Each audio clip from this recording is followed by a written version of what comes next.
The rope cut into Vanessa Brooks's wrists as rough hands yanked her arms behind her back. Her 7-year-old daughter Amara screamed somewhere in the growing darkness of the forest, and that sound, that piercing terror in her baby's voice, hurt worse than any physical pain. "Mama. Mama, please. Run, Amara. Run." Vanessa choked out the words, tasting blood in her mouth from where one of them had struck her. "Don't look back, baby. Just run." She'd only wanted to take a peaceful evening walk through the forest trail near their apartment. It was their routine, their special time together after Vanessa finished her shift at the diner and picked Amara up from the neighbor's house. They'd walked this path 100 times, talking about Amara's day at school, making up stories about the birds and squirrels they spotted. Tonight, 3 people in dark clothes had appeared from nowhere. No words, no demands, just violence. They'd grabbed Vanessa, knocked her phone from her hand, and dragged her deeper into the trees while Amara ran circles around them, crying, trying to help her mother with her small fists. Now they were tying her to a tree. An oak tree thick and old. The bark scraped against her back through her green cotton dress. Vanessa struggled, but there were 3 of them and only one of her. Her muscles screamed in protest. "Why are you doing this?" she gasped. "I don't have money. I don't have anything." They didn't answer. One of them, wearing a mask over their face, pulled the rope tighter. Another secured her ankles. The third stood watch, scanning the forest. Vanessa's heart hammered so hard she thought it might burst through her ribs. This couldn't be happening. Not here. Not with her daughter watching. She thought of all the times she'd worked double shifts to keep Amara fed, all the nights she'd fallen asleep at the kitchen table doing paperwork, all the dreams she had of giving her daughter a better life. This couldn't be the end. "Amara," she shouted into the growing dark. "Run to the road, baby. Find help. Do you hear me? Run to the road." A small sob answered her, farther away now. Good. Her daughter was running. That was all that mattered. The attackers finished their work in silence. The rope around her torso held her upright against the tree, unable to move, unable to fall, barely able to breathe. Then, as suddenly as they'd appeared, they melted back into the forest shadows. Their footsteps faded. Vanessa was alone. The evening air grew cooler. Birds called from the branches above. Somewhere in the distance, a car passed on the road. So close, yet impossibly far. She pulled against the ropes, ignoring the pain as they bit into her skin. Nothing gave. Whoever had done this knew how to tie knots. Her mind raced. Had Amara made it to the road? Would anyone find them before it got completely dark? The forest stretched for miles, and this particular trail was rarely used after sunset. Panic clawed at her throat. She thought of her daughter's face, those bright brown eyes that looked at her every morning with complete trust. Amara believed her mother could fix anything, solve any problem, chase away any monster. What would happen to her baby if no one found them? Who would take care of her? Amara's father had left when she was 2, vanishing without a word or a backward glance. Vanessa's parents were gone. She had no siblings, no close family. Just her and Amara against the world. Tears streamed down Vanessa's face, but she refused to make a sound. If her daughter was still within earshot, she wouldn't hear her mother cry. She wouldn't hear fear. "Please," Vanessa whispered to the darkening sky. "Please let someone find her. Let someone help my baby." The minutes stretched into eternities. The light faded.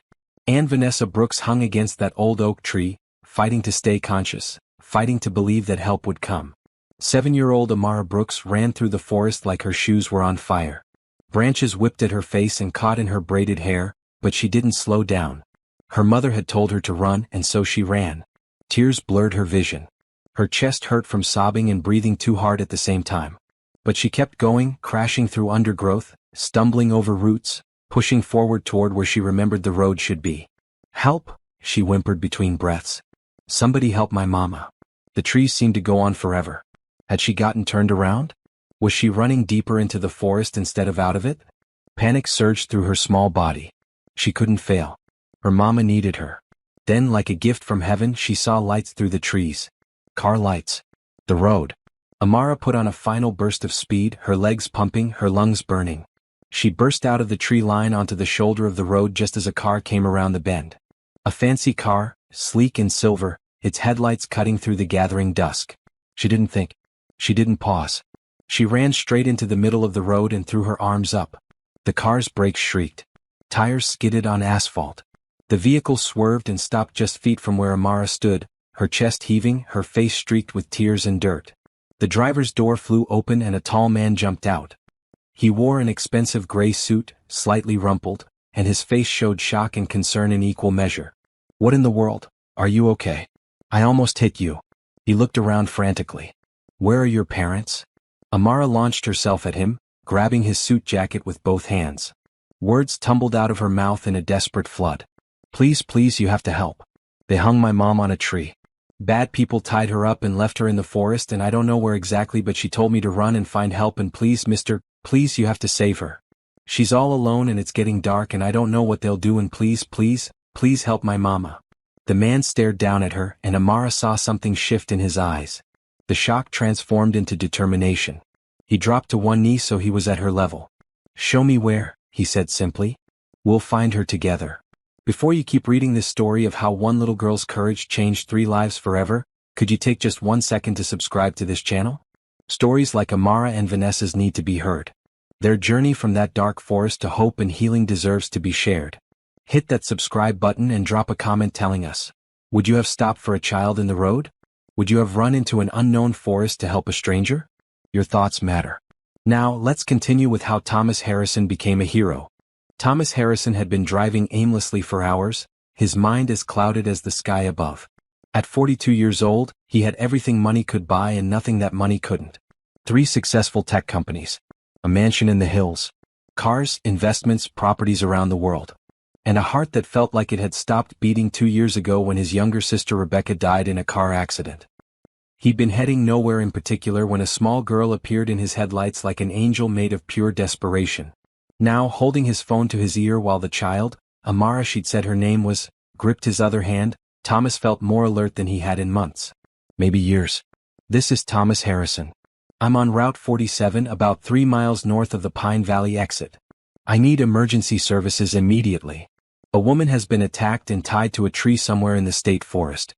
The victim's daughter is with me. Send everything you have." The 911 operator's voice came through, professional but urgent. "Sir, can you provide more details about the location?" "Not exact coordinates yet, but we're going in now. I need you to send police, paramedics, search and rescue, everyone. I'll stay on the line." Thomas ended the call and immediately dialed another number. His personal assistant, Frank, answered on the first ring. "Frank, I need you to do exactly what I say and do it fast. Contact Chief Matthews at the state police. Tell him Thomas Harrison needs every available officer sent to the Pine Valley State Forest immediately. A woman's life is at stake. Then call Mayor Rodriguez. Use my name, use whatever favors I have, but get a massive search operation here now. I'm talking helicopters if possible, search dogs, everything. Right away, sir. Anything else?" "Yes. Call Mercy General Hospital. Tell them to prepare their best trauma team for a potential critical patient. Tell them I'm covering all costs whatever happens. Move, Frank." Thomas hung up and looked down at Amara. The little girl's face was streaked with dirt and tears, her pink t-shirt torn at the shoulder, her sneakers muddy. But her eyes held such fierce hope, such absolute belief that he would fix this. He couldn't let her down. "Okay, sweetheart. I need you to be very brave for me. Can you take me to where you came out of the forest?" Amara nodded so hard her braids bounced. "Yes, I remember. This way." She pulled him toward the tree line, and Thomas followed, already pulling out his phone's flashlight. The forest loomed before them, dark and deep, but he didn't hesitate. This child needed him. Her mother needed him. And for the first time since Rebecca's death, Thomas Harrison felt like his life had purpose. They plunged into the trees together. The forest floor was uneven and treacherous in the fading light. Thomas kept one hand firmly holding Amara's and the other pointing his phone's flashlight ahead. Branches reached out like grasping fingers and roots tried to trip them with every step.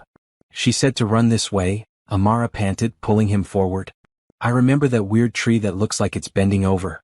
And that big rock. Mama and I always look for landmarks." Thomas's heart clenched. A mother who taught her daughter to notice details, to pay attention to surroundings. A smart woman. A careful woman. Which made what happened to her even more senseless. "You're doing great, Amara. Just keep showing me." His phone buzzed. Frank calling back. "Sir, Chief Matthews is mobilizing every available officer. He says they can have at least 90 officers on site within 30 minutes. Mayor Rodriguez is coordinating with search and rescue. They're sending helicopters with searchlights." 90 officers?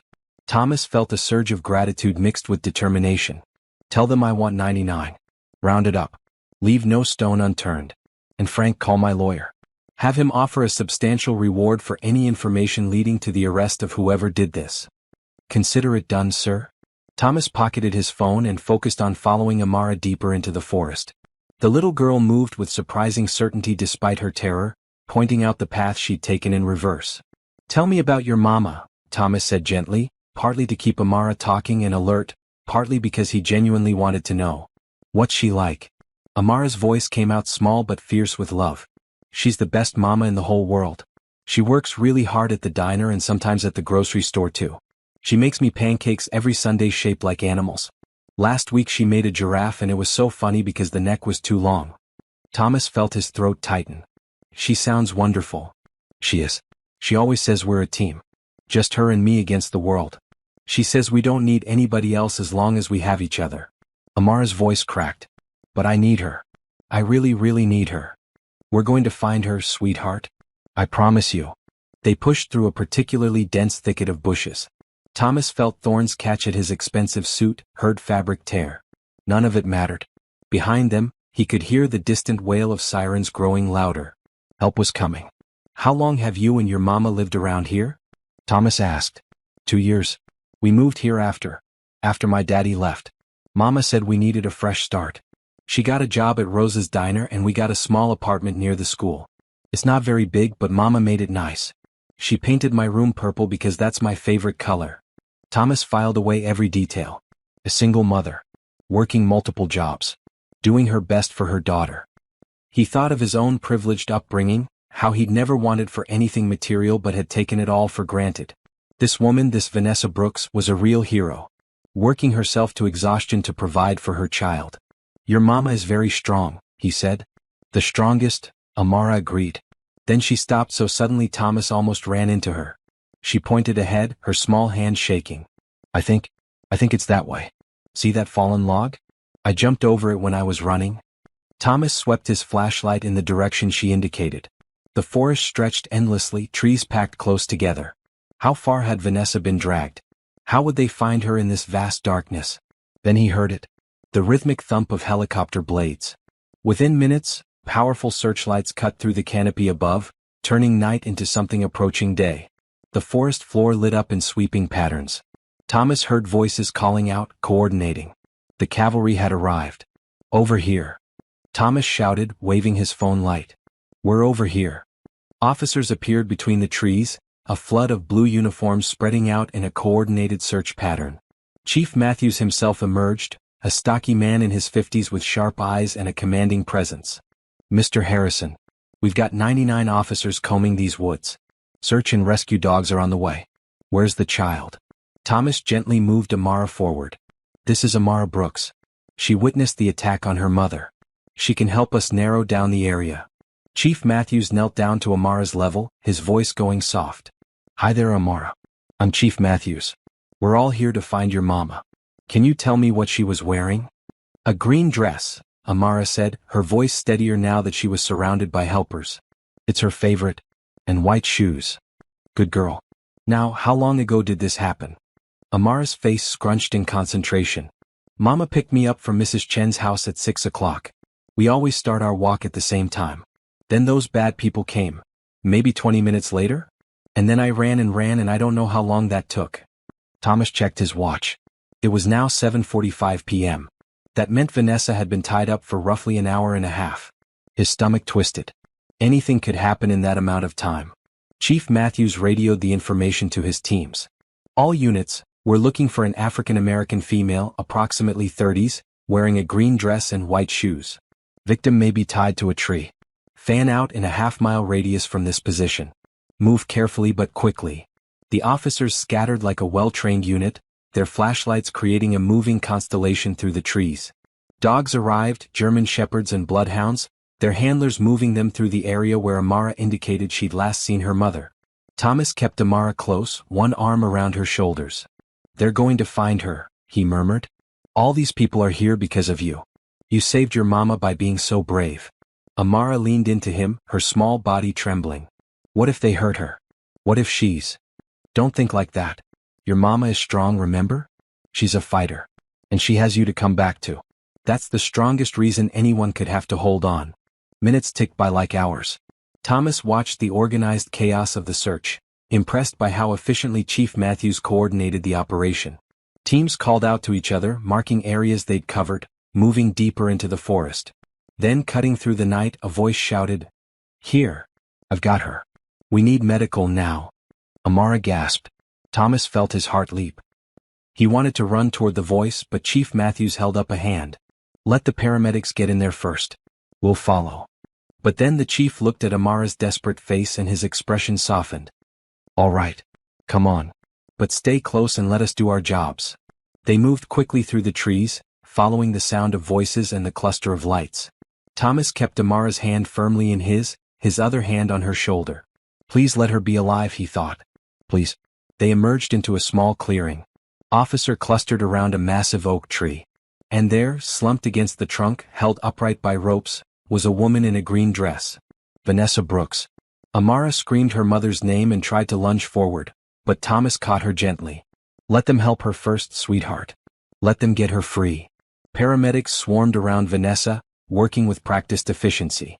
One checked her pulse while another began carefully cutting the ropes. A third prepared an oxygen mask. Thomas could see Vanessa's head lolling forward, her dark curly hair falling around her face, her green dress torn and stained. "Pulse is weak but steady," one paramedic called out. "Breathing shallow. Possible hypothermia. Multiple contusions. Let's get her on the stretcher." "Mama?" Amara sobbed, tears streaming down her face. "Mama, please wake up."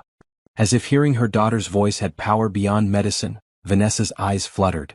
Her head lifted slightly. Her gaze, unfocused and hazy, swept over the crowd of officers and paramedics until it found Amara. "Baby," she whispered, the word barely audible. "You're okay." "We've got her, ma'am," one of the paramedics said gently.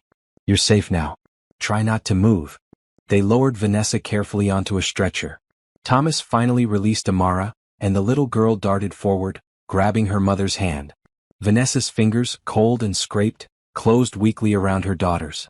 "So brave," Vanessa murmured. "My brave girl. I found help, Mama. Just like you said. I ran to the road and this man stopped and he called everyone and there's 99 police officers here to save you." A tear slid down Vanessa's cheek. Her eyes, brown and beautiful despite the pain in them, shifted to Thomas. He stepped forward, not sure what to say, feeling oddly humbled by this woman's strength. "Thank you," Vanessa breathed. "My daughter is safe," Thomas finished. "And you're going to be fine. We're taking you to Mercy General right now. The best doctors are waiting." Chief Matthews appeared at Thomas's elbow. "Mr. Harrison, we need to secure this area as a crime scene. Can you ride with the mother and daughter to the hospital? My officers will take your statement there." "Of course." The paramedics were already moving, carrying Vanessa's stretcher through the forest with impressive speed and care. Amara clung to one side of the stretcher, refusing to let go of her mother's hand. Thomas walked on the other side, one hand resting lightly on Amara's shoulder, offering silent support. The journey back through the forest seemed both endless and too fast. Officers lined their path, lights held high, creating a corridor of safety. Thomas counted them as they passed. True to his request, 99 men and women had answered the call. 99 officers who had dropped everything to search for a woman they'd never met. When they reached the road, 3 ambulances waited, lights flashing.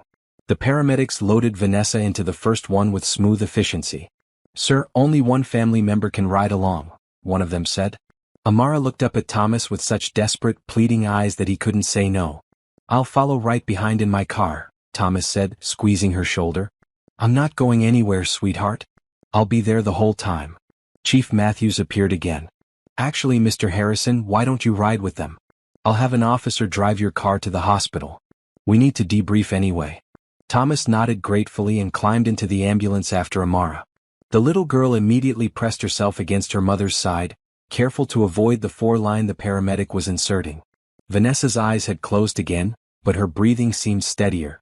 The paramedic wrapped warm blankets around her, checking vitals, administering oxygen. "Vitals are stabilizing," he reported. "BP is low but climbing. We need to watch for shock." The ambulance surged forward, siren wailing. Thomas sat on the small bench seat, watching Amara stroke her mother's hair with infinite gentleness. The little girl's face was streaked with dried tears, her clothes dirty and torn, but she wore an expression of fierce protectiveness. "She's strong," the paramedic said quietly, noticing Thomas's gaze. "Both of them are." "Yeah," Thomas agreed. "They really are." His phone buzzed. Frank again. "Sir, the hospital is ready. I've arranged for the best trauma surgeon in the state to be on standby. Dr. Patricia Wells. She's the best." "Thank you, Frank." "And the police investigation. Chief Matthews has already put out an APB for suspects. They're canvassing the area looking for anyone who might have seen something. I've also arranged for private security to be posted at the hospital. Just in case." Thomas hadn't even thought of that. What if whoever attacked Vanessa tried to finish what they started? Good thinking. Spare no expense. When they arrived at Mercy General, the doors flew open to reveal a team of doctors and nurses waiting. They transferred Vanessa with choreographed precision, wheeling her through automatic doors and down a hallway. Thomas took Amara's hand again as they followed. A nurse tried to stop them at the emergency room entrance, but Thomas fixed her with a look that had made corporate opponents back down. That little girl just watched her mother get attacked and spent the last 2 hours in terror. She needs to stay close. I'll make sure she doesn't interfere, but she's not leaving her mother's side. Understood. The nurse's expression softened. Understood, sir. But she'll need to wait outside if they take her mother to surgery. They settled in a private waiting area that Thomas suspected had been hastily upgraded on his behalf.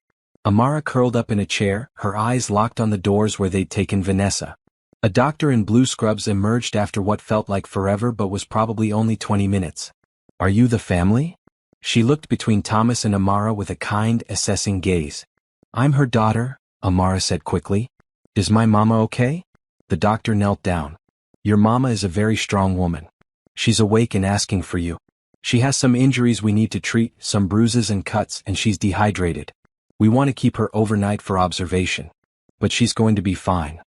Amara burst into fresh tears, but these were tears of relief. "Can I see her?" "Absolutely. Come with me." They followed the doctor to a private room. Thomas had expected to wait outside, but Amara grabbed his hand and pulled him in with her. Vanessa lay in the hospital bed, looking small and fragile against the white sheets. But her eyes were open and clear. When she saw Amara, her face transformed with joy and relief. "Baby girl," she whispered, holding out her arms. Amara climbed carefully onto the bed and nestled against her mother's side. Vanessa wrapped one arm around her daughter and closed her eyes, breathing deeply as if convincing herself this was real. Then her gaze found Thomas standing awkwardly near the door. "You," she said softly. "You saved my life." Thomas shook his head. "Your daughter saved your life. She's the bravest person I've ever met." "No," Vanessa insisted. "You could have driven past her. Most people would have. You could have just called 911 and left. But you went into that forest. You mobilized 99 police officers. You." Her voice broke. "Why?" Thomas moved closer to the bed. He looked at this woman, this stranger who somehow didn't feel like a stranger at all, and told her the truth. "Because when your daughter looked at me with those desperate eyes, something woke up inside me that I thought died 2 years ago. She needed help. You needed help. And for the first time in a very long time, I could actually do something that mattered." Vanessa studied him with those beautiful brown eyes. "I don't know how to thank you. You don't need to thank me. Just rest and get better. That's all I need." A soft knock on the door interrupted them. Chief Matthews entered, his expression serious. "Mrs. Brooks, I'm Chief Matthews. I need to ask you some questions about what happened if you feel up to it." Vanessa nodded, though Thomas could see exhaustion pulling at her features. Amara snuggled closer to her mother. "Can you describe your attackers?" the chief asked gently. 3 people, Vanessa said slowly, her voice gaining strength as she focused on the memory. "They wore dark clothes and masks. I never saw their faces. They didn't say anything, didn't ask for anything.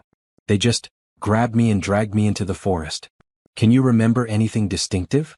Height, build, any identifying marks?" Vanessa closed her eyes, thinking. One was tall, maybe 6 feet. The other 2 were shorter, average height. One of them walked with a slight limp, favoring their left leg. And there was a smell. Cigarette smoke. The tall one smelled strongly of cigarettes. Chief Matthews nodded, taking notes. "That's good. That's very helpful. Did they say anything at all? Any indication of why they targeted you?" "Nothing. It was like Vanessa's voice shook slightly. Like they were sending a message. Or like they enjoyed the cruelty. I kept asking why, but they never answered. Thomas felt anger burning in his chest. What kind of people would do this to an innocent woman? To a single mother just trying to take a peaceful walk with her daughter? We're going to find them, Mrs. Brooks, Chief Matthews said firmly. We have officers reviewing traffic cameras, canvassing the neighborhood, interviewing anyone who was in the area. Someone saw something. Thank you, Vanessa whispered. After the chief left, a nurse came in to check Vanessa's vitals and administer pain medication. Thomas took that as his cue to leave and give them privacy. I should go, he said. Let you both rest. But Amara's head shot up. No. Please don't go. Please stay. Thomas looked at Vanessa, seeking permission. She gave him a small, tired smile. If you don't mind staying, we'd feel safer with you here.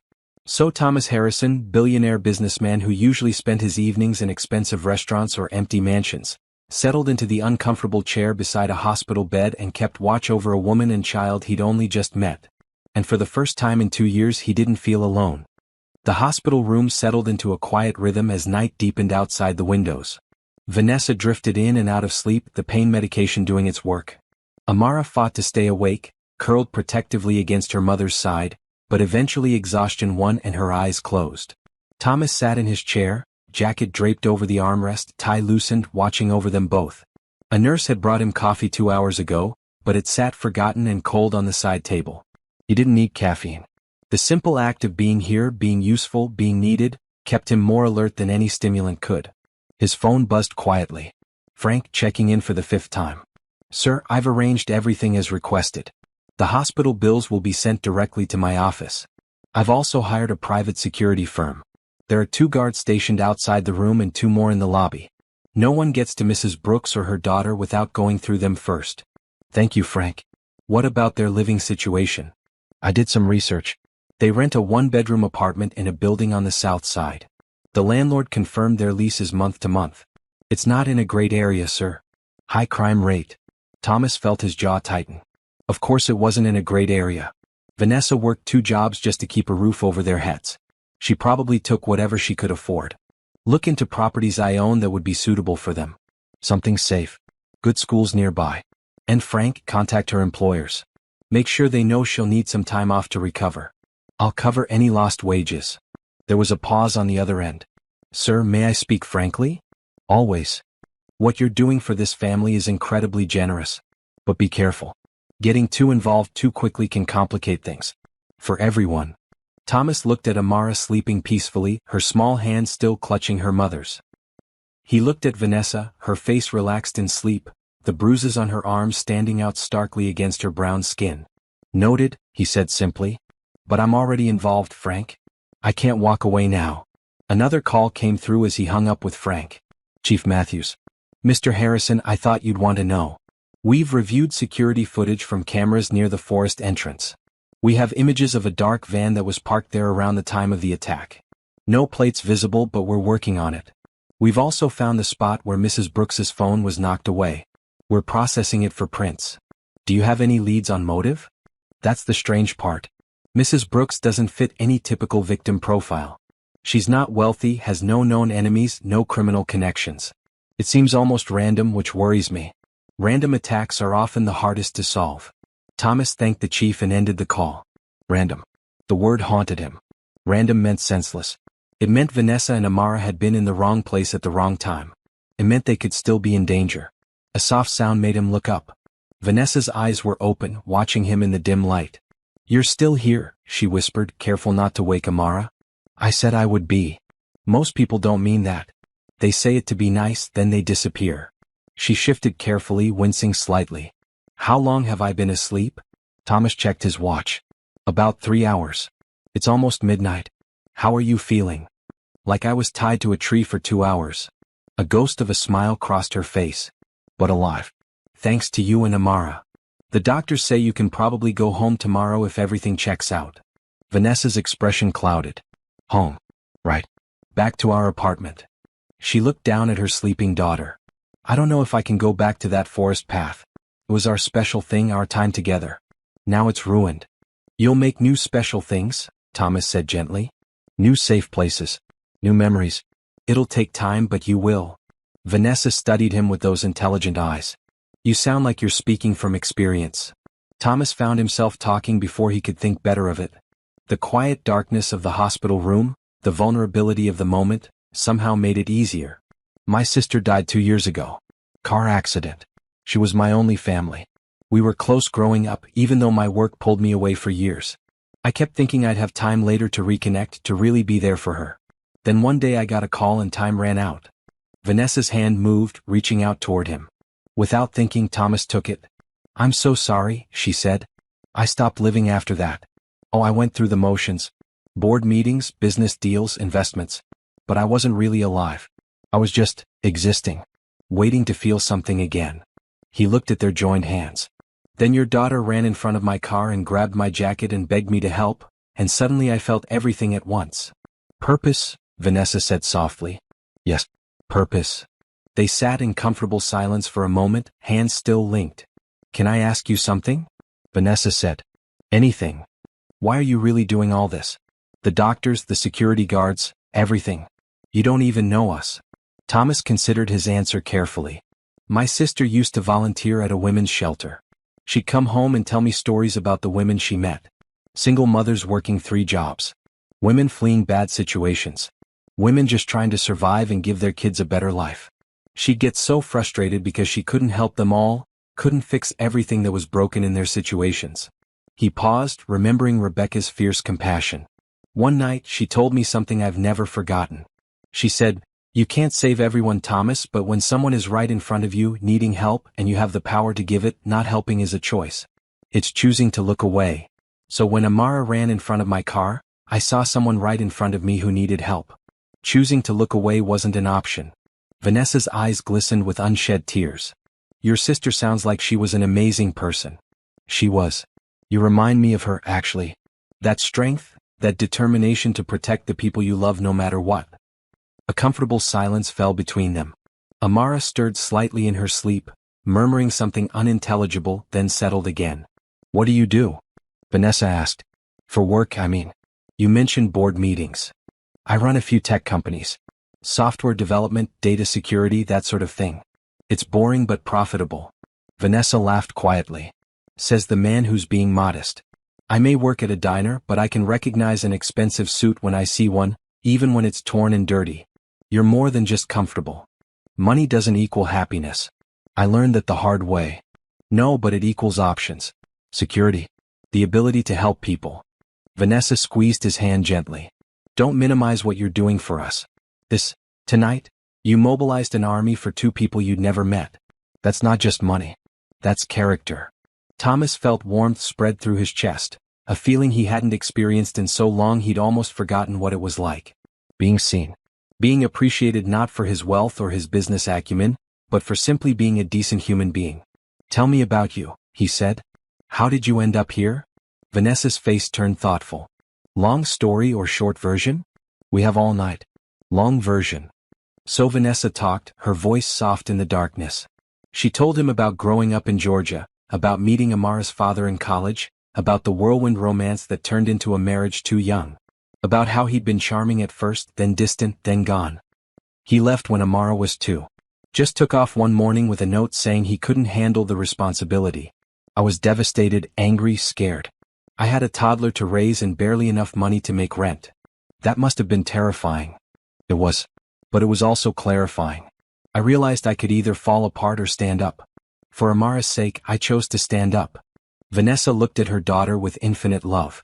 We moved here for a fresh start. Got a job at Rosa's diner. The owner, Rosa Martinez, she's been good to me. Lets me pick shifts that work around Amara's school schedule. I started working at the grocery store on weekends for extra money. That's a lot of hours. It's worth it. Every time Amara comes home with a good grade or shows me a picture she drew or tells me about her day, I know it's worth it. She's my whole world. Thomas thought about his own childhood, privileged and comfortable, never wanting for anything material. Yet his parents had been distant, focused on their own careers, their own social circles. He'd had nannies and tutors and expensive schools, but not the kind of present, fierce love that radiated from Vanessa when she looked at her daughter. She's lucky to have you, he said. I'm the lucky one. She's the best thing that ever happened to me. Dawn began to creep through the hospital window, painting the room in soft gray light. Thomas realized they'd talked through most of the night, sharing stories, learning about each other. It felt natural, easy, like talking to an old friend rather than someone he'd met just hours ago. A nurse came in to check Vanessa's vitals and change her bag. She gave Thomas a knowing smile. The doctor will be by in about an hour for morning rounds. If everything looks good, Mrs. Brooks should be able to go home this afternoon. After the nurse left, Vanessa turned to Thomas with a serious expression. About going home. I need to be honest with you. Our apartment isn't much. It's small and the neighborhood isn't great and I can barely afford it on my salary. I don't want you to think. Thomas held up a hand, stopping her. I don't think anything except that you're an amazing mother doing your best for your daughter. But I do want to talk to you about something, and I need you to really listen before you say no. Vanessa's expression became wary. Okay. I own several properties. One of them is a building with apartments in a much better part of town. Good schools, low crime rate, near parks and shops. There's a 2-bedroom unit that's been vacant for a month. I'd like to offer it to you and Amara. Same rent you're paying now or less. Whatever you can afford. I can't accept that. Please just listen. It's not charity. I genuinely own the building. The unit is genuinely vacant. Having good tenants is better than having it sit empty. And after what happened, wouldn't you feel safer in a better neighborhood? Vanessa bit her lip, clearly torn. Thomas, you've already done so much. Then let me do this one more thing. Not just for you but for Amara. She deserves to walk to school without her mother worrying. She deserves a safe place to play. She deserves a childhood where the worst thing that happens is a scraped knee, not watching her mother get attacked. The words hung in the air between them. Finally, Vanessa nodded slowly. Okay. But I pay rent. Whatever the going rate is for the neighborhood. I won't take a discount. Deal. Thomas lied smoothly, already planning to have Frank adjust the paperwork to charge her exactly what she was paying now. Amara woke up as the morning sun filled the room, blinking sleepily. When she saw Thomas still sitting there, her face broke into a huge smile. You stayed all night. I told you I would. She climbed down from the bed and walked over to him, wrapping her small arms around his neck in a hug. Thomas felt something crack open in his chest, something warm and painful and healing all at once. Thank you for saving my mama, Amara whispered in his ear. You're like a superhero. Thomas hugged her back, fighting the sudden sting in his eyes. You're the superhero, sweetheart. You're the one who was brave enough to get help. And as he sat there in that hospital room with the morning light streaming in, holding a little girl who barely knew him while her mother watched with grateful tears in her eyes, Thomas Harrison realized something profound. He'd thought he was saving them. But really they were saving him. Dr. Patricia Wells arrived at 8 a.m. sharp, her white coat crisp and her manner efficient but kind. She examined Vanessa thoroughly, checking the bruises that had bloomed overnight into ugly purple and yellow marks across her arms and wrists. You're healing well, Dr. Wells announced. The rope burns will take time, and those bruises are going to hurt for a while, but there's no permanent damage. You were very lucky, Mrs. Brooks. I had help, Vanessa said, glancing at Thomas. Yes, I heard about the rescue operation. 99 police officers. That must be some kind of record. Dr. Wells made notes on her tablet. I'm going to prescribe some pain medication and a topical cream for the rope burns. I want you to take it easy for at least a week. No heavy lifting, no strenuous activity. Do you have someone who can help with your daughter? I'll make sure she has everything she needs, Thomas said before Vanessa could answer. Dr. Wells looked between them, a small smile playing at her lips. Good. Because she's going to need rest and support. Trauma isn't just physical. It's emotional too. I'd recommend seeing a counselor, both of you. After Dr. Wells left, a social worker named Angela Rodriguez came by. She was a warm woman in her 40s with kind eyes and a no-nonsense attitude. Mrs. Brooks, I'm here to make sure you and your daughter have the resources you need. I understand this was a violent attack. Do you feel safe going back to your home? We're arranging for them to move to a different apartment, Thomas interjected. Safer neighborhood, better security. Angela turned to Vanessa. Is this something you want? Yes, Vanessa said firmly. Yes, I want my daughter to be safe. Good. I'm also going to give you information about counseling services, support groups for assault survivors, and legal resources if you need them. The police will be investigating, but you have rights throughout that process.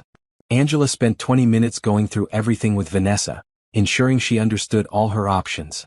Thomas watched, impressed by how the system was rallying around this woman and her daughter.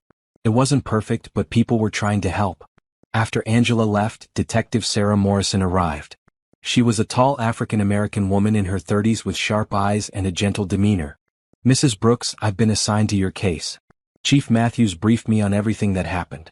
I need to ask you some more detailed questions if you're up for it. I'll answer anything that helps you catch them." Detective Morrison pulled out a notebook. "Let's start with the days leading up to the attack. Did you notice anyone following you? Any strange phone calls or encounters?" Vanessa thought carefully. "No. Nothing unusual. My life is pretty routine. Work, pick up Amara home. Sometimes we go to the park or the library. That's it." "What about at work? Any conflicts with customers or co-workers?" "Rose's Diner is a quiet place. Regulars mostly. I get along with everyone there." "And the grocery store?" "Same thing. I stock shelves and help customers. Nothing dramatic ever happens." Detective Morrison made notes. "Okay. Now, I want you to think very carefully about the attack itself. You said 3 people. Can you tell me exactly what happened step by step?" Vanessa closed her eyes, and Thomas saw her hands clench slightly. He reached out and took one of her hands, offering silent support. She squeezed back gratefully. "Amara and I were walking our usual path through the forest. It was our evening routine. We'd walked maybe 15 minutes when I heard footsteps behind us. Fast footsteps. I turned around and they were just there. 3 people in dark clothes. Did they say anything?" "No." The tall one grabbed my arm. I tried to pull away and that's when another one hit me. Not hard enough to knock me out, but enough to stun me. Amara started screaming and I told her to run. I kept telling her to run." Vanessa's voice shook, but she continued. "They dragged me deeper into the forest. I struggled, but there were 3 of them. They were so silent. It was like they'd done this before, like they had a plan. When we got to that oak tree, they tied me up. Efficient. Quick. Then they just left. You mentioned one had a limp. Can you tell me more about that?" "The shorter one on the left. They favored their left leg. It wasn't obvious, but I noticed when they were walking away." "Good. That's very good. Anything else? Scars, tattoos, anything visible?" Vanessa shook her head. "They were covered head to toe. Dark pants, dark long-sleeved shirts, gloves, masks. I never saw skin or faces." Detective Morrison finished her notes. "You've been very helpful, Mrs. Brooks. We're going to find whoever did this. The fact that they were so organized suggests this wasn't their first crime. Someone out there knows something." After the detective left, Amara climbed back onto the bed with her mother. "Are the police going to catch the bad people?" "They're going to try very hard," Vanessa assured her. "And we're going to be safe now, right? With Mr. Thomas helping us." Thomas felt his heart squeeze. The trust in that little girl's eyes was humbling. "You're going to be very safe," he promised. "I've made sure of it." By noon, Dr. Wells had signed the discharge papers. A nurse brought a wheelchair, which Vanessa protested but ultimately accepted.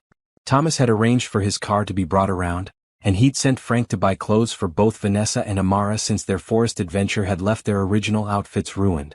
Frank had done well. He'd chosen a comfortable blue cotton dress for Vanessa, soft and loose-fitting, and a bright purple outfit for Amara that made the little girl's eyes light up. "It's my favorite color," Amara breathed, hugging the clothes. "How did you know?" "A little bird told me," Thomas said, remembering her mentioning her purple bedroom. They dressed and prepared to leave. The 2 security guards Thomas had hired flanked them as they walked through the hospital corridors. Thomas noticed Vanessa looking around nervously, her body tense. "Hey," he said softly, falling into step beside her wheelchair. "You're safe. I promise." "I know. It's just, yesterday morning everything was normal. Now I'm leaving a hospital with bodyguards and moving to a new apartment and accepting help from a stranger who's not really a stranger anymore, and it's all happening so fast.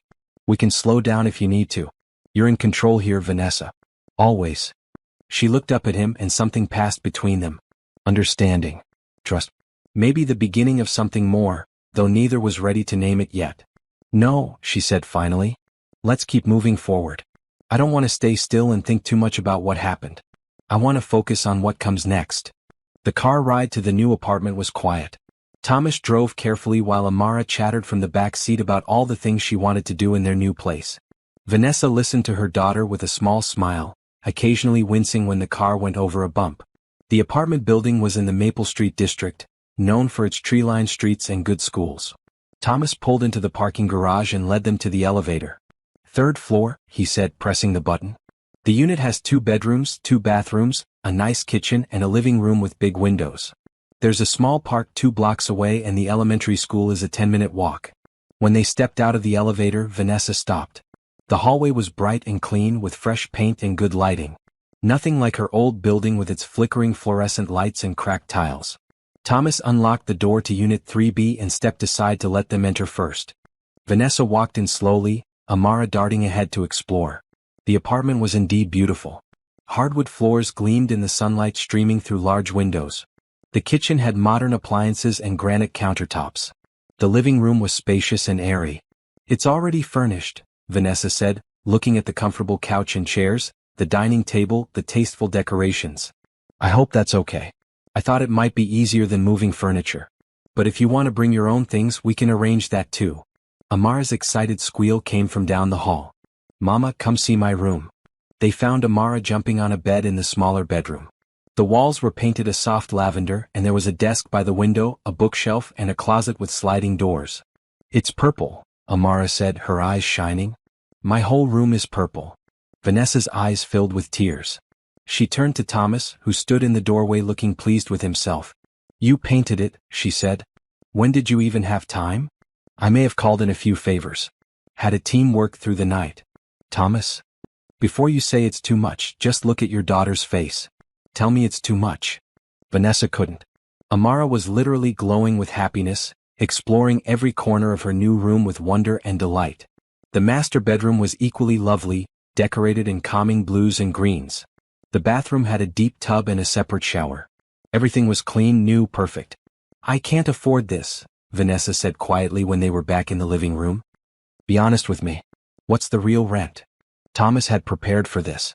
$1,500 a month. That's actually below market value for this area, but the owner, meaning himself, wants good long-term tenants more than maximum profit. It was a lie. The market value was easily $3,000. But Vanessa nodded, accepting his words. "I'm paying $1,800 at my current place for a 1-bedroom in a terrible neighborhood. So this is actually saving me money." "Exactly. When can we move our things?" "Whenever you want. I can have movers handle everything. You should rest." Vanessa shook her head. "I want to be there. Those are our belongings, our memories. I need to be part of the transition. Then we'll do it together. Tomorrow when you've had a chance to rest. How does that sound?" "That sounds perfect." They spent the afternoon settling in. Thomas ordered food delivered, healthy options that would help Vanessa regain her strength. They ate together at the dining table, Amara talking nonstop about her new school and new room and new everything. As the sun began to set, painting the living room in golden light, Thomas prepared to leave. "You need to rest," he told Vanessa. "The security guards will be in the building overnight. If you need anything at all, call me. I'll have my phone on." He wrote his personal cell number on a notepad by the kitchen phone. Vanessa walked him to the door, moving slowly but steadily. At the threshold, she stopped and looked at him. "I don't know how to thank you for everything you've done. You've already thanked me. Multiple times. Not properly. Thomas, you saved my life. You gave us a safe home. You stayed at the hospital all night. You've turned our whole world around in less than 24 hours. That deserves more than just words." Thomas found himself stepping closer, drawn by something he couldn't quite name. "Seeing you safe and happy is all the thanks I need." They stood there for a moment, close enough that Thomas could see the flecks of gold in her brown eyes, close enough to feel the warmth radiating from her. Then Amara's voice called from her room. "Mama, can Mr. Thomas read me a story before he goes?" The moment broke, but gently. Vanessa smiled. "She's gotten attached to you. The feeling is mutual. Will you come back tomorrow? To help with the move? I'll be here at 9 a.m. sharp. Then yes, you can read her one story. But just one. She needs to sleep and so do you." Thomas read Amara a story about a brave princess who saved her kingdom, and the little girl fell asleep halfway through, her head on her new pillow, a smile on her face. When he finally left the apartment and walked to his car, Thomas felt lighter than he had in years. He had a purpose again. A reason to get up in the morning. 2 people who needed him, not for his money or his business connections but for himself. His phone rang as he started the engine. Detective Morrison. "Mr. Harrison, I wanted to update you. We've identified the van from the security footage. It was reported stolen 3 days ago. We're running down leads but I think this attack was planned. Someone targeted Mrs. Brooks specifically." Thomas felt ice run through his veins. What do you mean? The level of organization, the silence, the efficiency. This wasn't random. Whoever did this knew what they were doing. Which means they might try again. Then we need to keep Vanessa and Amara safe. Whatever it takes. Agreed. I've requested increased patrols in her new neighborhood. And Mr. Harrison? Thank you for everything you've done for this family. It's making my job easier knowing they have someone looking out for them. After hanging up, Thomas sat in his car for a long moment. Someone had targeted Vanessa specifically. But why? What could a single mother working at a diner possibly have done to warrant such violence? He didn't have answers yet. But he was going to find them. And he was going to make sure nothing and no one ever hurt Vanessa or Amara again. True to his word, Thomas arrived at 9 a.m. the next morning with a moving truck and a team of professional movers. Vanessa had insisted on going to her old apartment to oversee everything, despite still being sore and tired. The old building looked even worse in the harsh morning light. Graffiti marked the walls, trash littered the entrance, and the elevator had an out-of-order sign that looked permanent. Thomas felt anger rising in his chest that Vanessa and Amara had been living here, that this was the best a hard-working single mother could afford. Third floor, Vanessa said, leading the way up the stairs. It's not much, but it's been home. The apartment was tiny, just as she described. One bedroom that clearly served as Amara's room, decorated with homemade crafts and colorful drawings. A living area with a couch that doubled as Vanessa's bed. A kitchen barely big enough for one person. A bathroom with tiles that had seen better days. But it was clean. Spotlessly clean. And every surface showed signs of Vanessa's care. Plants on the windowsill. Pictures drawn by Amara hung with tape on the walls. Books stacked neatly on a homemade shelf. Let's get started, Vanessa said, clearly embarrassed by the state of the place. The movers worked efficiently, but Thomas found himself helping too. He carefully packed Amara's drawings and school projects, making sure each one was preserved. He wrapped the plants gently.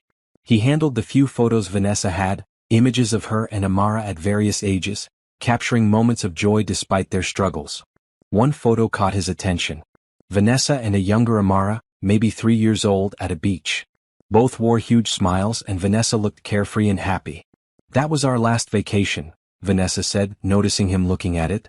We saved for a year to afford 2 days at the beach. It was worth every penny. Thomas carefully wrapped the photo. You'll have more vacations. Better ones. I don't need better. I just need safe. Happy. Those things don't cost money. By early afternoon, the apartment was empty. The movers had taken everything to the new place and Vanessa was doing a final walkthrough. I should feel sad, she said, standing in the empty living room. This was our home for 2 years. But all I feel is relief. We're moving forward, not back. Thomas stood beside her. That's healthy. They locked up and headed to the landlord's office to return the keys. Mr. Patel, the building superintendent, was a tired-looking man in his 60s who'd always been decent to Vanessa. You're really leaving? He asked, taking the keys. Yes. We found a better place.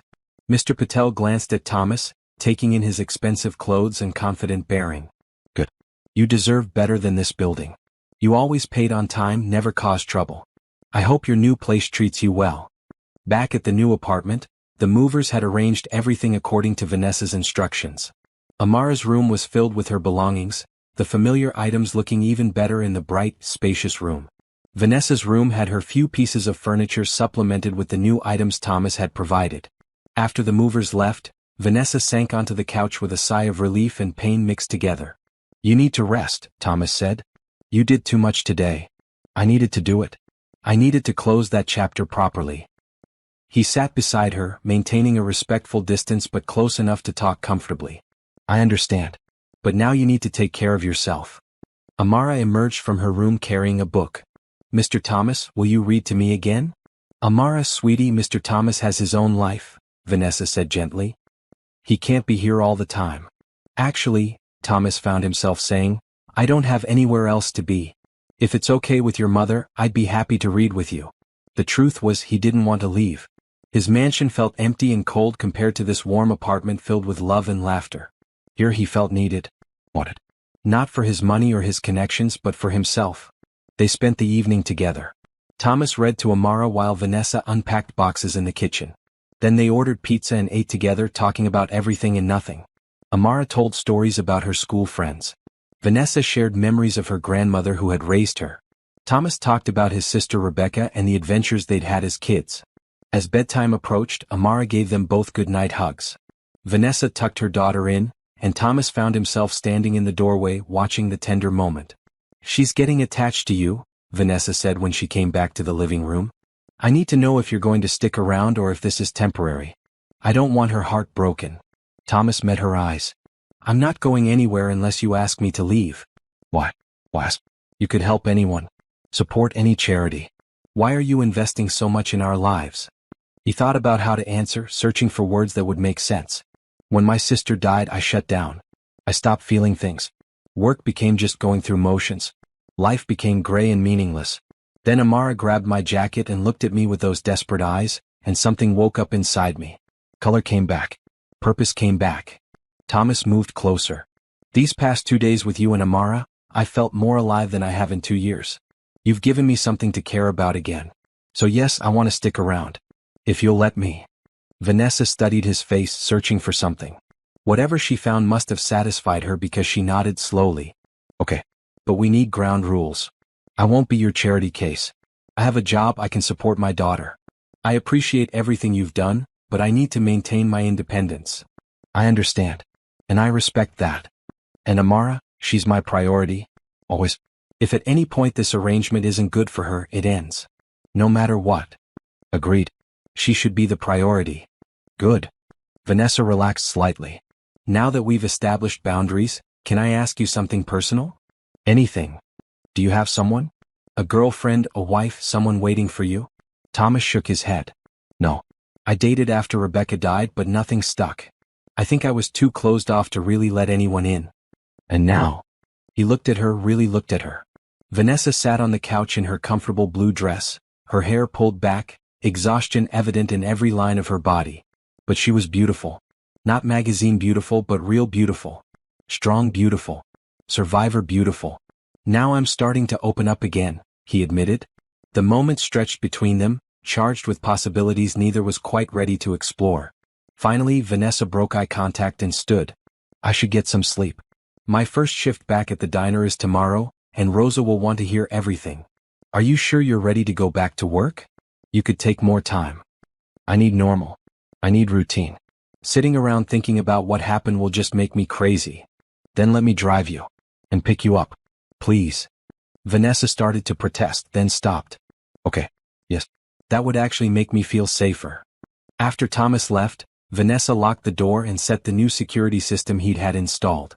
She checked on Amara, who slept peacefully in her purple room, then went to her own bedroom. For the first time in 2 years, she didn't have to worry about the neighborhood noise keeping her awake. Didn't have to wonder if the strange sounds outside were dangerous. Didn't have to sleep with one eye open. She was safe. And Thomas Harrison, the billionaire who'd stopped for a desperate child, had made it all possible. You've read this far, and I hope Vanessa and Amara's story is touching your heart the way it touched mine when I discovered it. But here's something to think about. How many people drive past those who need help every single day? How many of us have the power to change someone's life and just don't? Thomas stopped. You helped. You stayed. If this story is inspiring you, please subscribe and share it with others. Sometimes the smallest action, like sharing a story, can create ripples of kindness in the world. Comment below and tell me, what would you do in Thomas's position? Now, let's see how their relationship continues to grow. Over the next 2 weeks, a routine developed.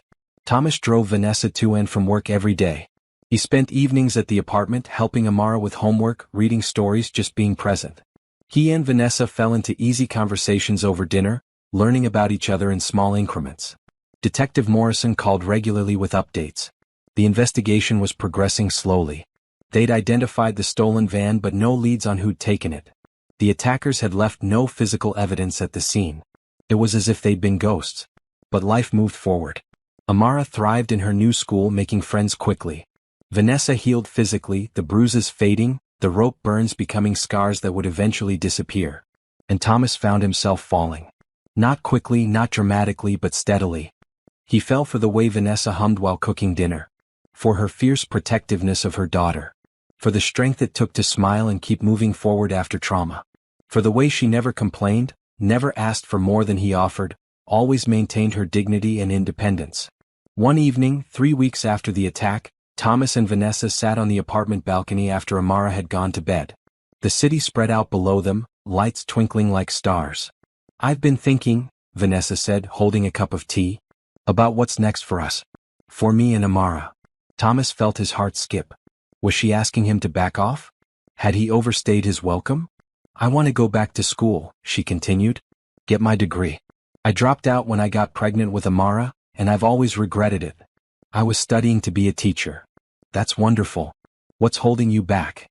"Money mostly. And time. Working 2 jobs doesn't leave much room for classes."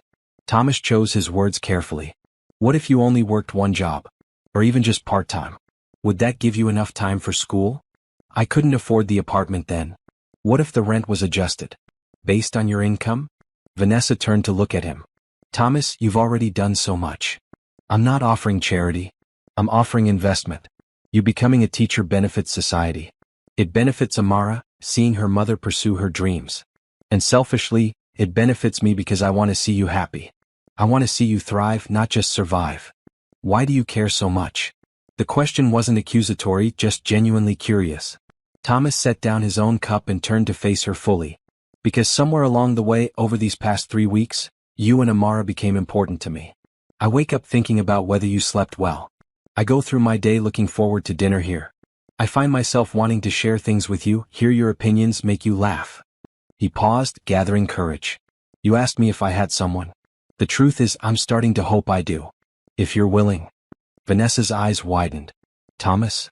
I'm not asking for an answer tonight. I'm just being honest about my feelings. You've been through trauma. You're still healing. I'm not going to pressure you into anything. But I wanted you to know where I stand." Vanessa was quiet for a long moment, looking out at the city lights. Finally she spoke. "When Amara's father left, I swore I wouldn't depend on anyone again. I built walls so high nobody could climb them.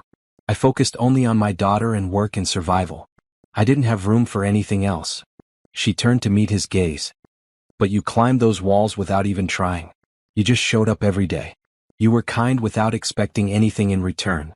You saw me not as a victim or a charity case but as a person. A woman. A mother doing her best." "You are all those things," Thomas said softly. "I'm scared," Vanessa admitted. "Scared of depending on someone and having them leave. Scared of Amara getting hurt if this doesn't work out.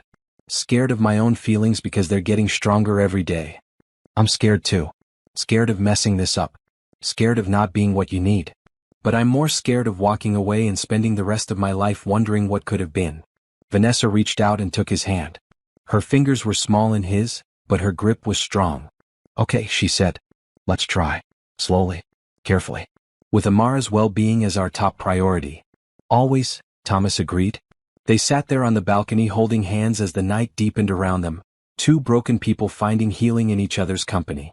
Neither of them noticed the car parked across the street, or the figure inside watching the building with cold, calculating eyes. The next morning, Thomas arrived with coffee and pastries as had become his habit. But today he also brought enrollment forms for the local community college. "I talked to the admissions office," he said, spreading the papers on the dining table.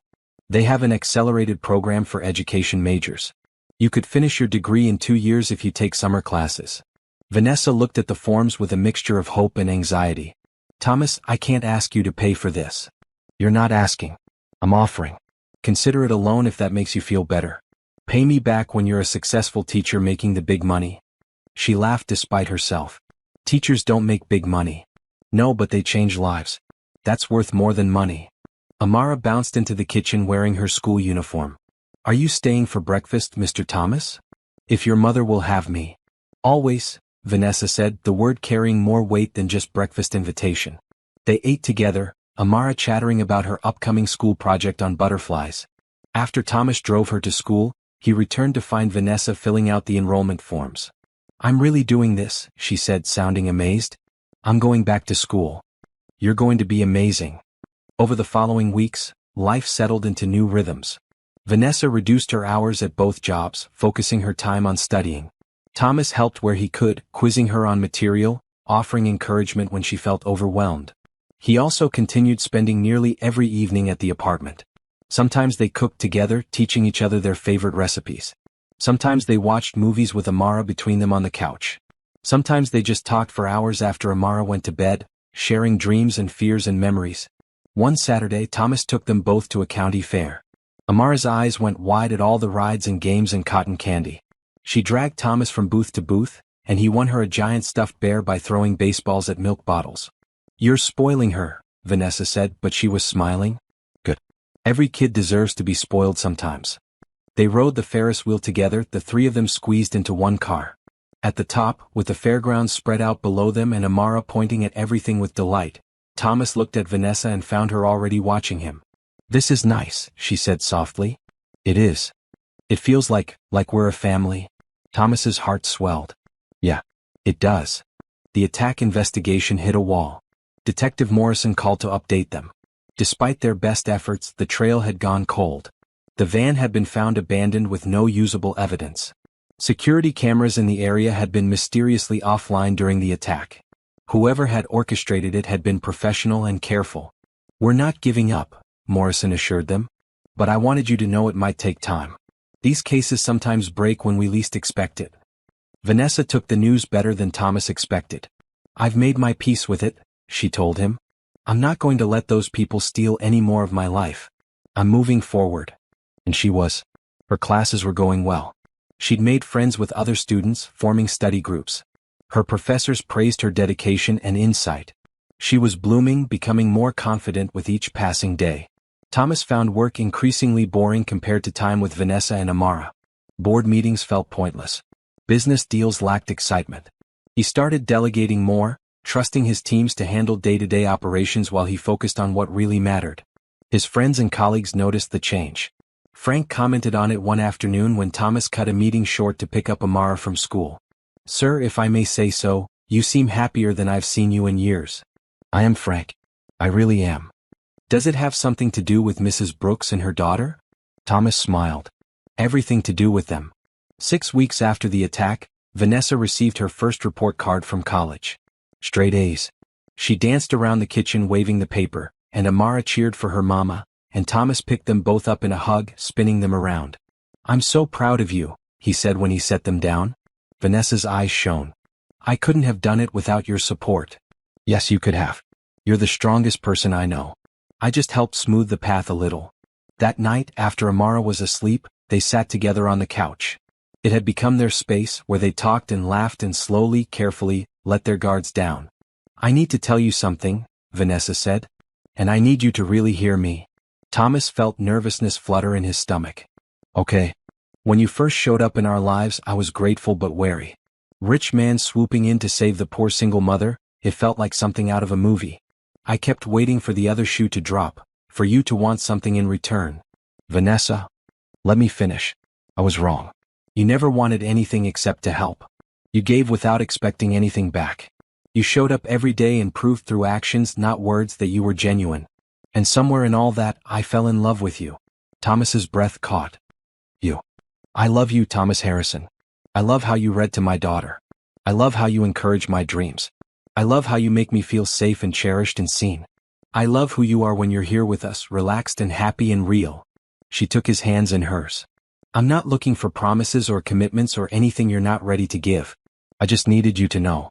You changed our lives and you changed my heart." Thomas felt emotion surge through him, powerful and overwhelming. "I love you too. I have for weeks but didn't want to say it too soon. You and Amara, you're my family now. The family I choose. The family I want to build my life around." He cupped her face in his hands. "Can I kiss you? Please?" Their first kiss was gentle, tentative, a question and an answer all at once. Then Vanessa's arms came around his neck and the kiss deepened, expressing all the feelings they'd been building toward for weeks. When they finally pulled apart, both breathless, Vanessa laughed softly. "That was worth waiting for." "Definitely." They sat together, foreheads touching, savoring the moment. Outside, the city hummed with its endless activity. Inside, two hearts that had been broken found healing in each other. "Where do we go from here?" Vanessa asked. "Forward," Thomas said. "Together. One day at a time. Building something real and lasting." "Sounds perfect." And it was. The morning sunlight streamed through the apartment windows as Thomas helped Amara with her math homework at the dining table. Vanessa studied in her room, preparing for a midterm exam. This domestic scene had become normal over the past 2 months, but it never stopped feeling special to Thomas. "Mr. Thomas," Amara said, setting down her pencil. "Can I ask you something?" "Always, sweetheart." "Are you going to marry my mama?" Thomas nearly choked on his coffee. That's a very direct question. I'm 7. I'm supposed to be direct." Amara fixed him with a serious look that reminded him achingly of Vanessa. "I like you. You make mama happy. You help me with homework and read me stories, and you never get mad when I ask too many questions. You never ask too many questions. See? That's exactly what I mean." Amara reached over and patted his hand. "Mama deserves to be happy. And you deserve to be part of our family for real, not just visiting." Thomas felt his heart swell. "Your opinion matters a lot to me, Amara. But this is something I need to talk to your mom about first, okay?" "Okay. But just so you know, I vote yes." Later that afternoon, Thomas met with Detective Morrison at a coffee shop. She had news about the investigation. "We've been looking into Mrs. Brooks's background," Morrison said, pulling out a file. "Trying to find any connection to organized crime, any reason someone might target her. And? Nothing. She's exactly what she appears to be. Hardworking single mother, no criminal connections, no debts to dangerous people. But I did find something interesting." Morrison slid a photograph across the table. It showed a man in his late 30s, handsome in a cold way with calculating eyes. "This is Marcus Wright.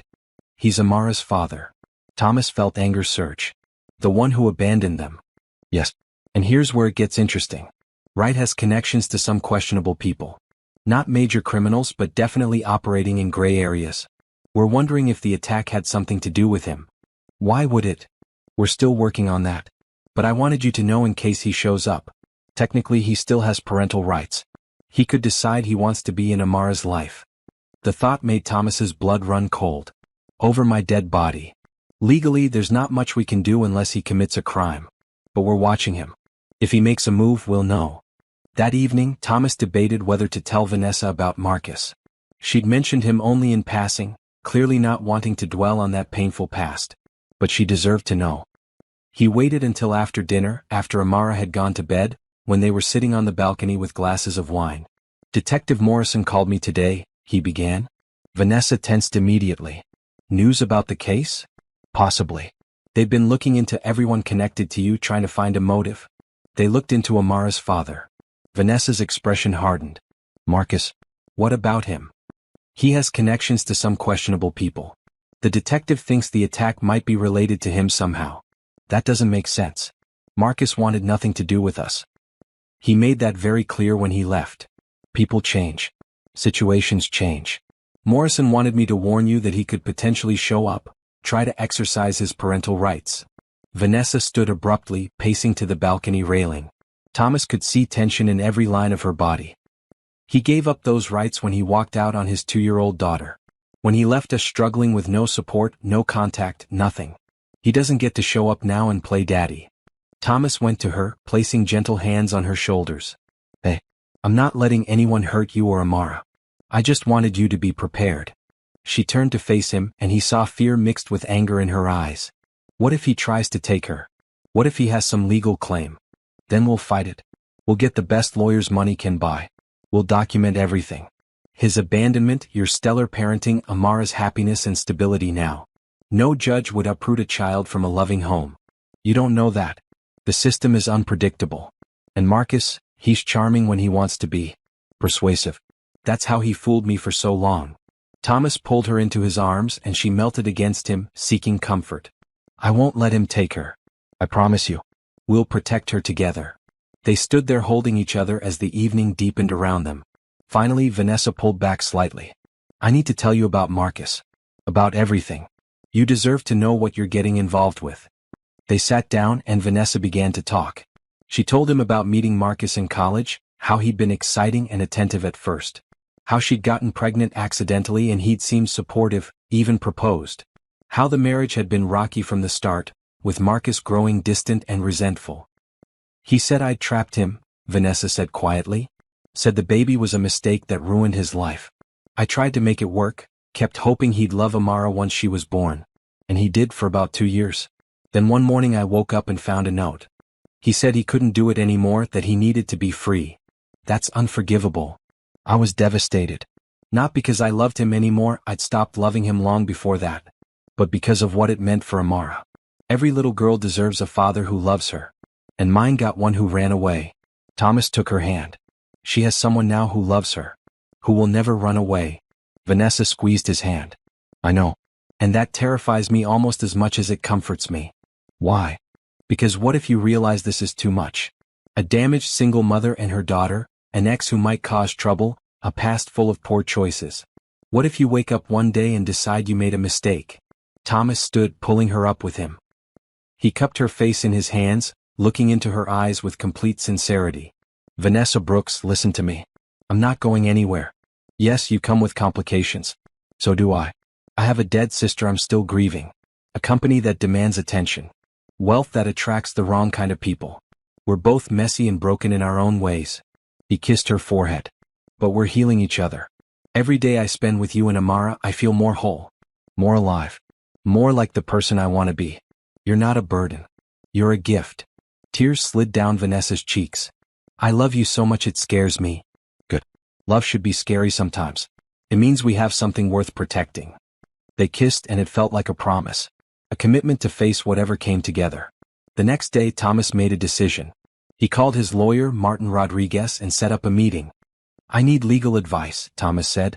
About adoption. Martin's eyebrows rose. You're thinking of adopting? Amara Brooks. Her mother and I are in a relationship and I want to make things official. Give Amara the security of knowing I'm legally her father too. Has the biological father terminated his rights? He abandoned them 5 years ago. No contact, no support payments, nothing. Martin made notes. We can work with that. In most states, abandonment for over a year is grounds for terminating parental rights. We'd need to serve him with papers, give him a chance to respond. If he doesn't contest, it's fairly straightforward. And if he does contest? Then it gets complicated. We'd need to prove he's unfit or that it's in the child's best interest to terminate his rights. Given the abandonment, we'd have a strong case. Do it. Draw up the papers. I want this done properly. Thomas didn't tell Vanessa yet. He wanted to have everything in order first, wanted to present it as a real possibility rather than just a dream. That weekend he took Amara to the park while Vanessa studied. They fed ducks by the pond and Amara chattered about her friends at school. Mr. Thomas, do you have kids of your own? She asked suddenly. No, sweetheart. I never got married, never had children. Don't you want them? Thomas looked at this beautiful, bright little girl who'd grabbed his heart that terrifying night on the road. I do now. Amara climbed into his lap, something she'd started doing recently. Good. Because I think you'd be a great dad. You do. Yeah. You're patient and kind and you never yell. And you make Mama smile. That's the most important thing. Thomas hugged her tight, this child who'd saved his life just as much as he'd saved hers. Amara, if I could legally be your dad, would you want that? She pulled back to look at him with wide eyes. Like for real?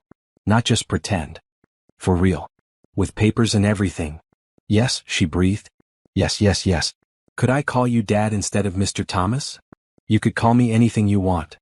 Amara threw her arms around his neck. Best day ever. When they returned to the apartment, Vanessa took one look at their faces and knew something had happened. What's going on with you two? Thomas glanced at Amara, who nodded encouragingly. I talked to my lawyer today about adopting Amara. If you're okay with it, I want to make this official. I want to be her legal father. Vanessa's hand flew to her mouth. Thomas? I know it's a big step. I know we've only been together a couple of months. But when you know, you know. This is my family. You two are my family. I want it to be real in every way possible. Vanessa looked at her daughter, who was practically vibrating with excitement. Then she looked at Thomas, seeing the sincerity and love in his eyes. Are you sure? This is forever. There's no taking it back. I've never been more sure of anything in my life. Vanessa started crying, but they were happy tears. Yes, let's do this. Let's make US official. Amara cheered and launched herself at both of them, and they ended up in a group hug on the living room floor, laughing and crying and planning their future together. The legal papers were served to Marcus Wright 3 weeks later. Martin Rodriguez handled everything discreetly and professionally. Marcus had 30 days to respond. Thomas tried not to let anxiety show, but Vanessa could read him now. She'd learned to recognize the small tells when he was worried. Hey, she said one evening, finding him staring out the window. Talk to me. I'm just thinking about Marcus. What if he fights this? What if he decides he wants to be in Amara's life now? Then we deal with it together. But Thomas, I know Marcus. He's selfish and lazy. Fighting an adoption means showing up to court, getting a lawyer, actually putting in effort. Those aren't things he's good at. She was right. 28 days passed with no response from Marcus. On day 29, Martin called. Mr. Harrison, Marcus Wright's lawyer just contacted me. Wright is willing to terminate his parental rights in exchange for being released from any past child support obligations. Thomas felt relief and disgust in equal measure. He wants money. No, quite the opposite. He wants to be free from any financial obligations. If we agree, he'll sign the papers immediately. Done. I don't care about the money. I just want Amara to be mine legally. 2 days later, the signed papers arrived. Marcus Wright had officially terminated his parental rights. The path was clear for Thomas's adoption to proceed. But before they could celebrate, Detective Morrison called with unexpected news. We've made arrests in Mrs. Brooks's case. Thomas felt his heart race. Who? 3 men hired by Marcus Wright. Turns out he'd been trying to extort money from some loan sharks and they wanted leverage. His brilliant plan was to have his ex-wife kidnapped and held until he could pay them back. He what? Thomas couldn't believe what he was hearing. The attack wasn't meant to kill Mrs. Brooks. Just scare her, make her disappear for a few days while Wright worked out his debt. The men he hired were incompetent and panicked when Amara escaped. They tied Vanessa to the tree and ran. Rage burned through Thomas. He put Vanessa and Amara through hell for money? Gets worse. When we arrested him, he tried to claim he was doing it to protect his family from the loan sharks. Said he was planning to rescue Vanessa himself and be the hero. Obviously, that's nonsense. What's he being charged with? Conspiracy to commit kidnapping, reckless endangerment, and a few other charges. He's looking at serious prison time. The 3 men he hired are also being charged. We have their confession on tape. Thomas needed to sit down. All this time, they'd been afraid of random violence when it had been Marcus all along. Marcus, who'd abandoned his family, who'd put them in danger for his own selfish reasons. Does Vanessa need to testify? Probably. The DA will want her testimony about the attack. But we have enough evidence to proceed without it if necessary. After hanging up, Thomas sat in his office trying to process everything. His assistant knocked quietly. Sir, Mrs. Brooks is here to see you. Vanessa walked in looking worried. Frank called me. Said there was news about the case. Thomas stood and pulled her into his arms. They caught them. All of them. Including the person who hired them. Who? Marcus. Vanessa pulled back sharply. What? Thomas explained everything the detective had told him. Watched as shock, anger, and finally grim satisfaction crossed Vanessa's face. He did this? He put Amara through that nightmare for money? Yes. And he's going to pay for it. Detective Morrison says he's looking at years in prison. Vanessa was quiet for a long moment. Then, surprisingly, she laughed.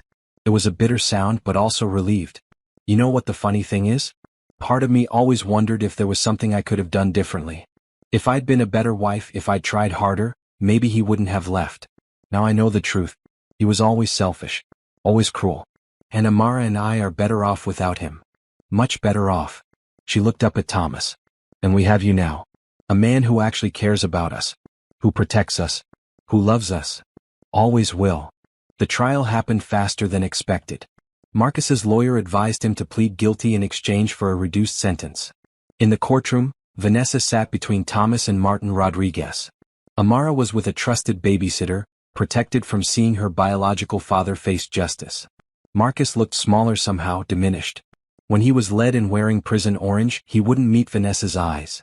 The judge was a stern woman in her 60s who clearly had no patience for Marcus's excuses. Mr. Wright, you orchestrated an attack on the mother of your child for your own financial gain. You traumatized a 7-year-old girl who will carry those scars for life. You showed no concern for their well-being, only your own interests. She sentenced him to 8 years in prison. As he was led away, Marcus finally looked at Vanessa. She stared back coldly and he was the first to look away. On the courthouse steps afterward, reporters swarmed them. Thomas had prepared a brief statement. Justice has been served today. Vanessa Brooks and her daughter can now move forward with their lives without fear. We're grateful to the police and prosecutors who worked tirelessly on this case. A reporter called out, Mr. Harrison, is it true you're adopting Mrs. Brooks's daughter? Thomas looked at Vanessa, who nodded permission. Yes. The adoption will be finalized next month. Amara will legally become my daughter. And what about you and Mrs. Brooks? Are you engaged? Thomas smiled. He'd actually been planning this moment, had the ring in his pocket for a week waiting for the right time. And suddenly, here on the courthouse steps with justice served and their future bright before them, it felt perfect. He turned to Vanessa, taking her hands in his. We weren't engaged. But Vanessa Brooks, I love you more than I thought it was possible to love anyone. You and Amara have given my life meaning and purpose and joy. I want to spend every day making you happy, supporting your dreams, and being the partner you deserve. He pulled out the ring, a simple but elegant diamond that caught the afternoon light. Will you marry me? Vanessa's eyes filled with tears. Around them, cameras flashed and people held their breath. But all Thomas could see was her face, her beautiful smile. Yes, she said clearly. Yes, 1,000 times yes. He slipped the ring onto her finger and kissed her while the crowd erupted in applause. It wasn't the private, romantic proposal he'd originally planned.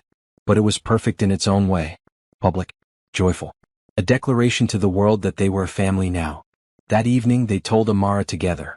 She looked at the ring on her mother's finger with wide eyes. Does this mean Mr. Thomas is going to be my dad for real? Yes, baby. For real and forever.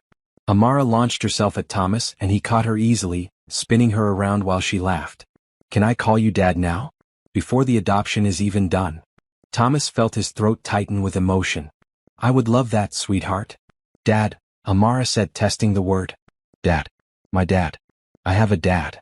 The three of them held each other in the middle of the living room, a family forged not by biology but by choice, by love, by the determination to protect and cherish each other through everything. Outside, the city hummed with its endless activity. But inside apartment 3B, three hearts beat in perfect harmony, already planning a future filled with hope and happiness and love. The wedding was planned for 3 months later, giving them time to do it right without rushing. Vanessa insisted on something simple, but Thomas convinced her to accept a few touches that would make the day special. Not for show, he explained. For memory. I want Amara to look back at pictures of her mother's wedding and see something beautiful. They chose a garden venue, an outdoor space filled with flowers and trees. The guest list was small but meaningful. Rosa from the diner and several co-workers. Vanessa's study group from college. Frank and other colleagues from Thomas's companies who'd become genuine friends. Detective Morrison and several of the officers who'd helped rescue Vanessa that terrifying night. And true to Thomas's promise, all 99 officers who'd searched the forest were invited as honored guests. Chief Matthews helped coordinate, and to everyone's amazement, all 99 confirmed they'd attend. You gave us one of the good stories, Chief Matthews told Thomas when asked why so many were coming. Most of our days are hard, dealing with the worst of humanity. But that night we got to be heroes. We got to save someone. That matters to us. The morning of the wedding, Vanessa sat in her dressing room at the venue looking at herself in the mirror. Her dress was beautiful, a flowing maroon gown that made her feel like royalty. Her hair was styled in soft curls, and Rosa had helped with her makeup. You look like a princess, Mama, Amara said. She wore a bright purple flower girl dress and couldn't stop twirling. We both do, baby. A soft knock on the door preceded Detective Morrison entering. She wasn't in uniform today, wearing instead an elegant blue dress. Mrs. Brooks, someone's here to see you. Vanessa's heart skipped. Who? An older woman entered, African-American with gray in her hair and kind eyes. She carried a small wrapped box. Vanessa? I'm Lorraine Harrison, Thomas's aunt. I'm so sorry for not reaching out sooner.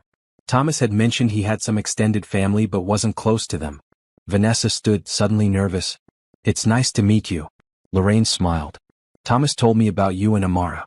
About how you came into his life. I wanted to tell you something about my nephew that he probably hasn't shared.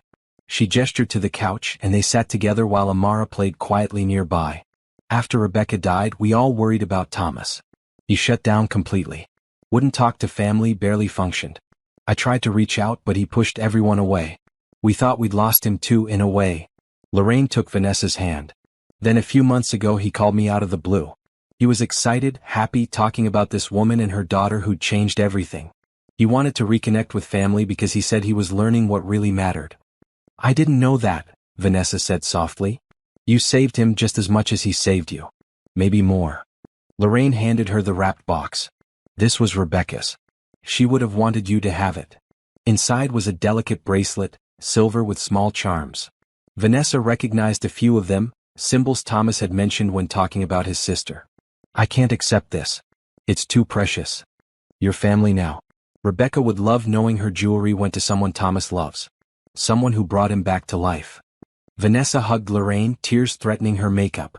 They talked for a few more minutes, Lorraine sharing stories about Thomas as a boy, promising to be more present in their lives going forward. Meanwhile, in the groom's area, Thomas was dealing with his own emotional moment. Frank had brought him a letter that had arrived that morning. Sir, this came to the office yesterday. I thought you'd want to see it before the ceremony. The letter was from the parole board. Marcus Wright was officially denied early release. He would serve his full sentence. Thomas tucked the letter away. Marcus didn't deserve space in his thoughts today. Today was about the future, not the past. Frank adjusted Thomas's tie, a small smile on his face. You know, sir, I've worked for you for 10 years. I've never seen you this happy. I've never been this happy. Ms. Rebecca would be proud. Of who you've become, of the family you're creating. Thomas felt his eyes sting. Thanks, Frank. That means a lot. The ceremony was beautiful. Chairs were arranged in neat rows in the garden, and every seat was filled. The 99 officers sat together in the back, a sea of dress uniforms, their presence a powerful reminder of the night that had changed everything. Music played softly as guests arrived and took their seats. Then the ceremony began. Amara walked down the aisle first, scattering flower petals with solemn concentration. She took her place beside the altar, beaming at Thomas. Then Vanessa appeared and Thomas's breath caught. She was radiant, the afternoon sun making her seem to glow. She walked alone, head high, independent as always. But when she reached him and took his hand, he knew they'd never walk alone again. The officiant, a kind woman named Pastor Williams, smiled at them both. We're gathered here today to witness the union of Thomas Harrison and Vanessa Brooks. But this isn't just a marriage. It's the formal creation of a family that already exists in every way that matters. Thomas had insisted on writing his own vows. He looked into Vanessa's eyes and spoke from his heart. Vanessa, when Amara ran in front of my car that night, I was lost. Existing but not truly living. You and your daughter woke me up. You showed me what real strength looks like. What true love means. You taught me that family isn't just biology. It's choice. It's commitment. It's showing up every day and choosing each other over and over again. He squeezed her hands. I promise to support your dreams, to protect your heart, to love Amara as my own daughter in every way. I promise to be worthy of the trust you're placing in me. I promise to make you laugh, to hold you when you cry, to stand beside you through everything life brings. Today and every day after, I choose you. I choose us. I choose our family. Vanessa blinked back tears, her voice steady as she spoke her own vows. Thomas, you saved my life. But more than that, you saved my faith and goodness. You showed me that not everyone leaves. That some people stay even when things are hard. You looked at my daughter and me and didn't see a burden. You saw potential. You saw a family. She smiled through her tears. I promise to love you fiercely.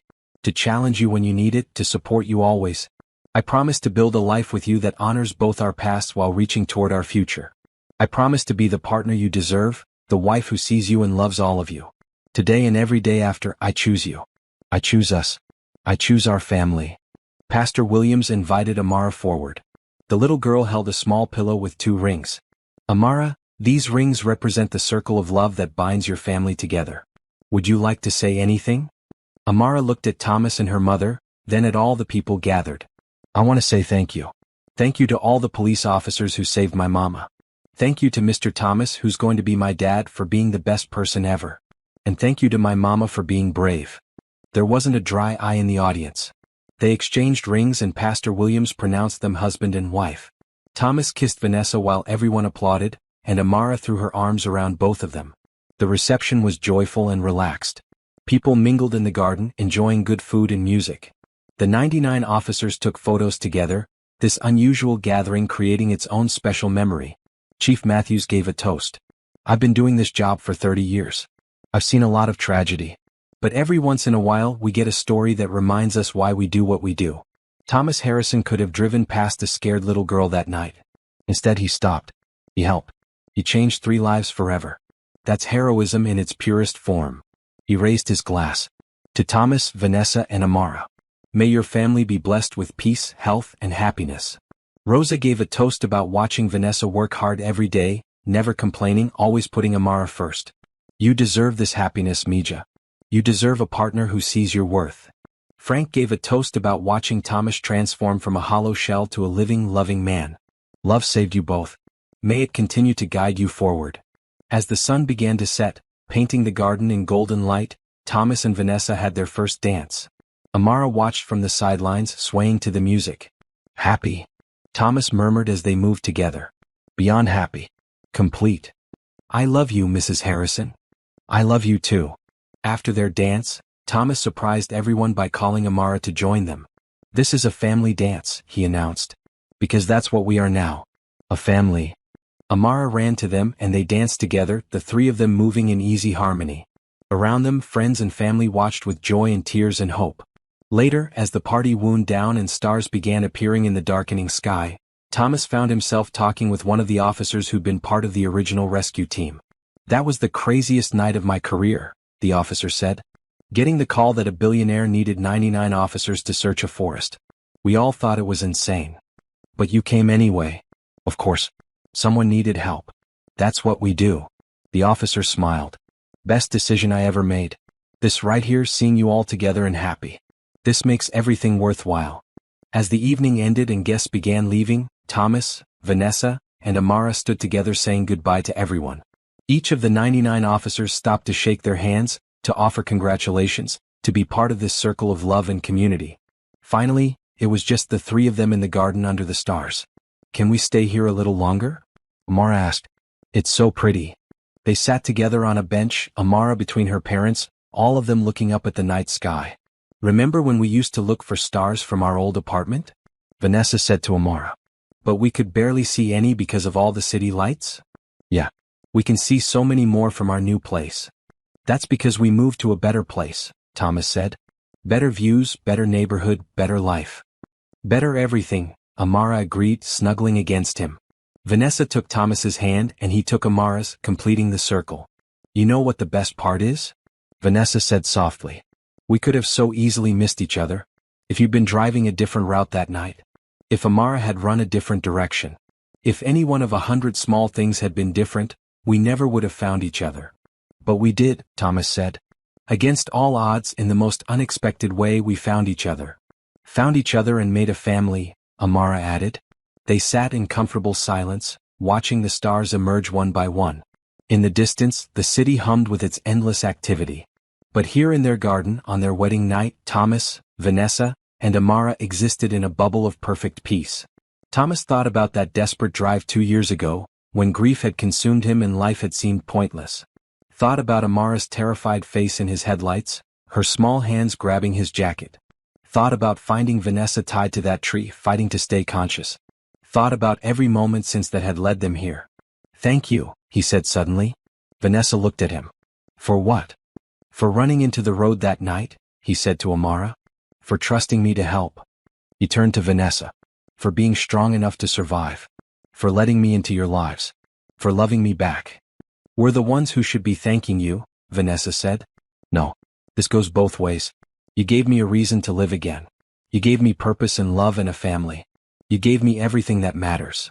Amara yawned, the long exciting day catching up with her. Thomas picked her up, and she immediately nestled against his shoulder. Let's go home, Vanessa said, standing and taking his free hand. Home. The word had never sounded sweeter. As they walked to the car, Thomas looked back at the garden one last time. This place would always be special, the spot where they'd made their promises official. But the real magic wasn't in the location. It was in the people beside him. They drove through the quiet streets to their apartment, Amara already asleep in the back seat. Thomas carried her up while Vanessa unlocked the door. Together, they tucked her into her purple bed, kissing her forehead. In their own room, still wearing their wedding clothes, Thomas and Vanessa stood at the window looking out at their neighborhood. Safe streets. Good schools. A place where Amara could grow up without fear. We made it, Vanessa said softly. From that forest to here. From terror to joy. We actually made it. Thomas pulled her close. We did. Together. Together, she agreed. Outside, the world kept turning. People faced their own struggles, their own moments of despair and hope. But in apartment 3B on Maple Street, 3 hearts beat in perfect harmony. A family created not by chance but by choice. Not by blood but by love. Kindness had led them here. Hope had sustained them. And love had bound them together into something stronger than any of them could have been alone. The little girl who'd begged a stranger to save her mother had gained a father. The mother who'd fought to survive for her daughter's sake had gained a partner. And the billionaire who'd stopped for a desperate child had gained everything money could never buy. A home. A family. A purpose. Perfect. Complete.